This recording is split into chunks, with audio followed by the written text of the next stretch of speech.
రాష్ట్రంలో కాంగ్రెస్ పార్టీ అధికారంలోకి వచ్చి ఏడాది పూర్తయింది. ఇప్పటికే రాష్ట్ర వ్యాప్తంగా ప్రజా విజయోత్సవాలు నిర్వహిస్తోంది ప్రభుత్వం. ఇలాంటి శుభతరుణంలోనే అన్నదాతలకు మరో గుడ్ న్యూస్ చెప్పింది ప్రభుత్వం. ఇన్నాళ్ళు పెండింగ్ లో ఉన్న రైతు భరోసా నిధుల విడుదలకు ముహూర్తం ఖరారు చేసింది. సంక్రాంతి తర్వాత రైతుల అకౌంట్లలో రైతు భరోసా నిధులు వేయనున్నట్లు తేల్చి చెప్పారు సీఎం రేవంత్ రెడ్డి.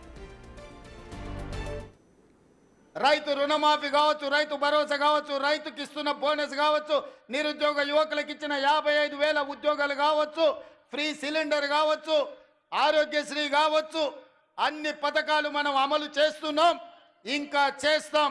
ఈ గడ్డ మీద నుంచి చివరిగా ఒక్క మాట చెప్పదలుచుకున్నా. సంక్రాంతి తర్వాత రైతు భరోసా మీ ఖాతాలో పడుతుంది.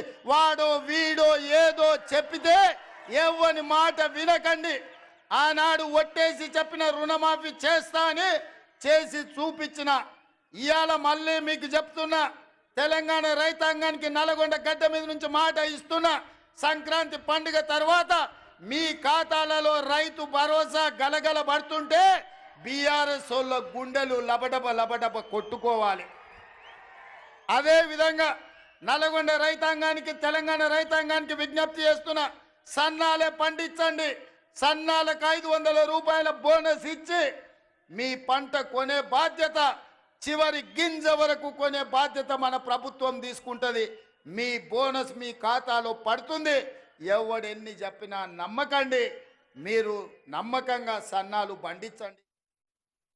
సంక్రాంతి తర్వాత ఎవరు అడ్డుపడినా రైతు భరోసా ఇచ్చి తీర్తామన్నారు సీఎం రేవంత్.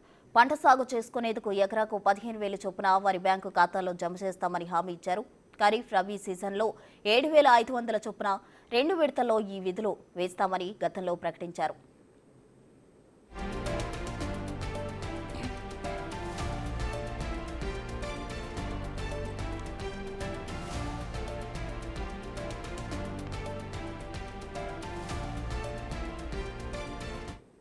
నిజానికి రైతు భరోసా అమలుపై ఇప్పటికే కేబినెట్ సబ్ కమిటీలోనూ చర్చించారు. ఎలాంటి మార్గదర్శకాలు ఉండకుండా చర్చించారు. అయితే కేవలం సాగులో ఉన్న భూములకే రైతు భరోసా ఇవ్వాలని ఇప్పటికే ప్రభుత్వం ఆలోచనలో ఉన్నట్లు సమాచారం.